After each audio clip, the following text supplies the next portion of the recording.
Bonjour à toutes et tous. Dans cette vidéo, je vais vous faire une restitution complète de la fresque du numérique, comme on peut la faire au cours d'un atelier. Alors, on commence avec à quoi nous sert le numérique? Eh bien, le numérique répond à beaucoup de nos besoins. En réalité, la plupart de nos activités aujourd'hui sont numérisées, comme communiquer et partager, commercer, calculer, se divertir, optimiser. Et tout ceci commence par l'utilisation d'un équipement numérique, d'un terminal utilisateur. Donc, par exemple, un ordinateur et un smartphone, mais en réalité, il y a beaucoup d'autres équipements, des écrans, des consoles, des tablettes, etc. Et aujourd'hui, on parle d'au moins 34 milliards d'équipements en service. Tous ces équipements, la plupart du temps, ils se connectent à internet, si bien que le trafic est en croissance exponentielle. Et quand on regarde ce qui constitue le trafic web, on voit que c'est en grande majorité de la vidéo.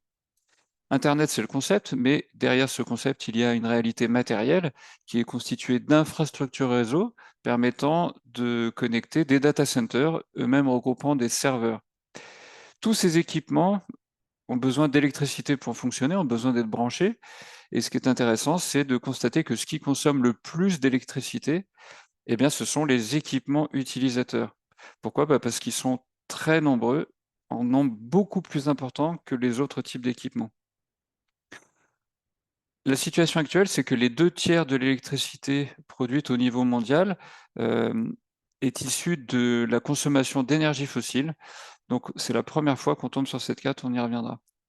Tout ce qu'on vient d'évoquer là concerne l'usage du numérique, mais pour parler des impacts environnementaux du numérique, il faut raisonner en cycle de vie et on va maintenant parler de fabrication.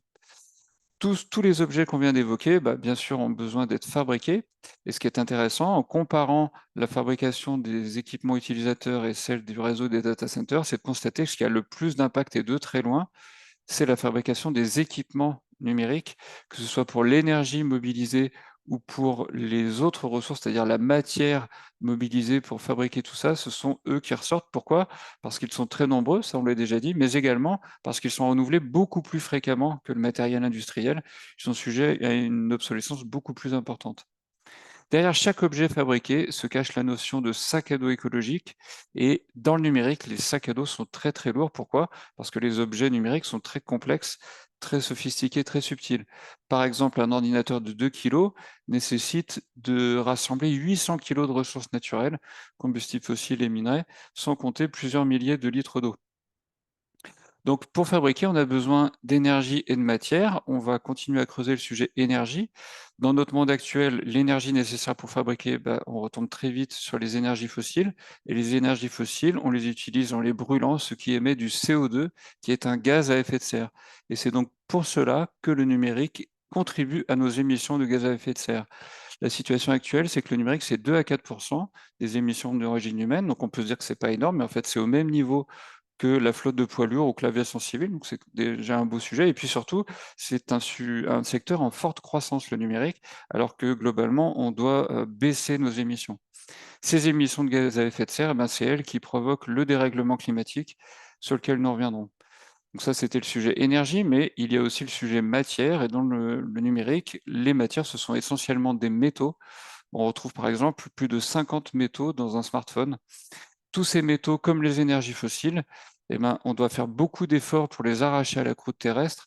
On doit extraire puis raffiner. Pour extraire, on va utiliser ce genre de machine gigantesque.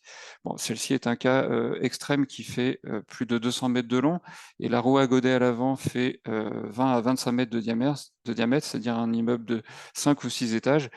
Mais ça illustre bien que l'activité minière fait des dégâts et peut difficilement être propre. Pour raffiner, on va avoir besoin d'eau, on va mobiliser de l'eau douce très souvent et du coup cette eau va venir manquer pour d'autres usages comme l'agriculture ou la boisson humaine, c'est ce qu'on appelle le stress hydrique.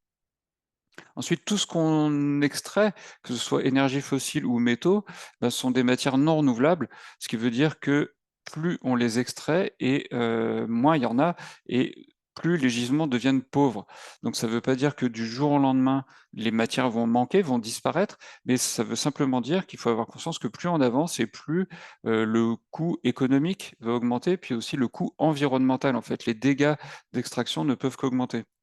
Jean-Marc Jancovici nous donne l'image des œufs de Pâques. Au début, on trouve les plus gros et les moins bien cachés, et puis on avance dans le temps, puis on a besoin de temps pour trouver ceux qui sont les plus petits et les mieux cachés. Donc ça veut dire qu'on s'avance vers des pénuries de ressources qui peuvent se transformer, pour revenir sur le numérique, en rupture de service, sur des choses anodines comme des pages web, mais aussi sur des services essentiels qui sont en place aujourd'hui, comme les systèmes de paiement ou les systèmes d'urgence. Et puis ces pénuries peuvent aussi tourner bien sûr en tension géopolitique, dès qu'on sort de l'abondance. Tout ça, c'est le sujet fabrication, mais donc il faut raisonner aussi en cycle de vie jusqu'à la fin de vie. Et que deviennent nos équipements en fin de vie? Eh bien, ils deviennent des déchets électroniques.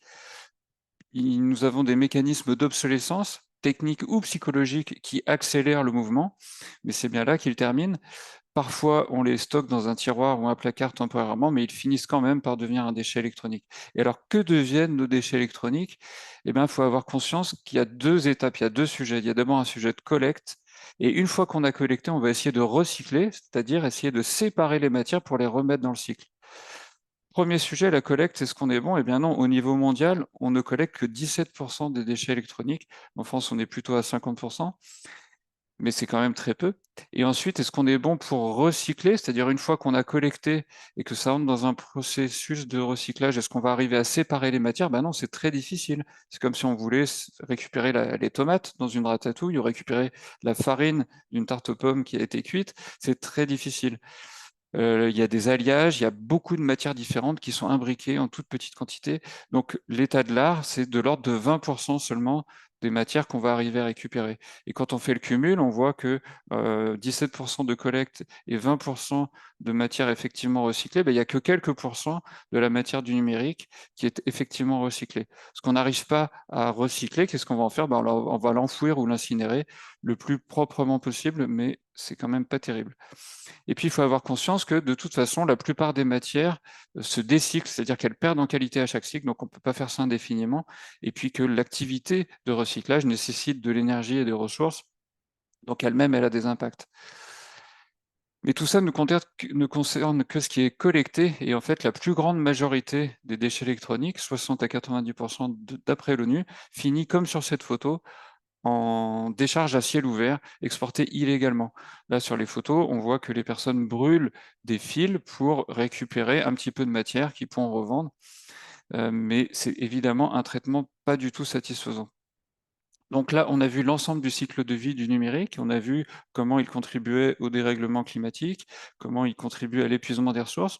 On va voir d'autres conséquences globales. La dernière carte que je viens de montrer illustre bien qu'il y a différentes étapes du cycle de vie où le numérique va avoir un impact social et éthique, c'est-à-dire des conditions de travail indignes ou indécentes. Donc sur les déchets, mais également sur l'extraction ou sur la fabrication.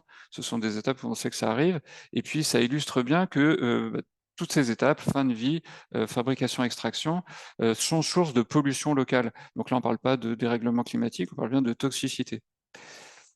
Le dérèglement climatique, avec les pollutions locales, ce sont 2 causes parmi 5 de destruction de la biodiversité. Donc ça veut dire que le numérique y contribue également.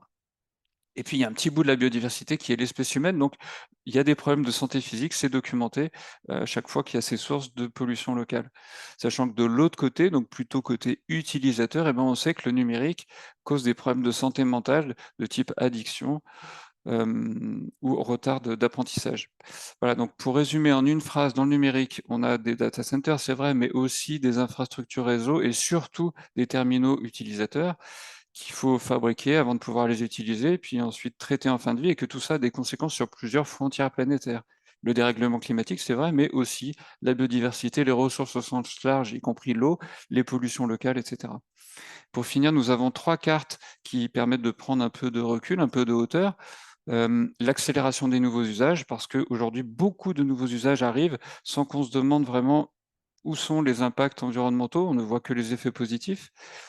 L'effet rebond nous montre que, OK, la technologie doit nous aider, peut nous aider, et on souhaite qu'elle le fasse pour réduire nos impacts environnementaux. Mais jusqu'à présent, à chaque fois qu'on a amélioré l'efficacité de nos produits ou services, ça nous a permis de consommer davantage ces produits ou services. C'est ce qu'on appelle l'effet rebond, qui permet les gains d'efficacité permettant de libérer de nouveaux usages. Et puis on a une carte qui s'appelle Au-delà du numérique pour nous rappeler que, OK, travaillons à la baisse des impacts environnementaux du numérique, mais que le but, c'est que les activités humaines au global aient des impacts environnementaux qui ne dépassent pas les frontières planétaires. Donc il faut s'occuper du numérique, mais il faut aussi s'occuper des autres sujets. Voilà, je vous remercie.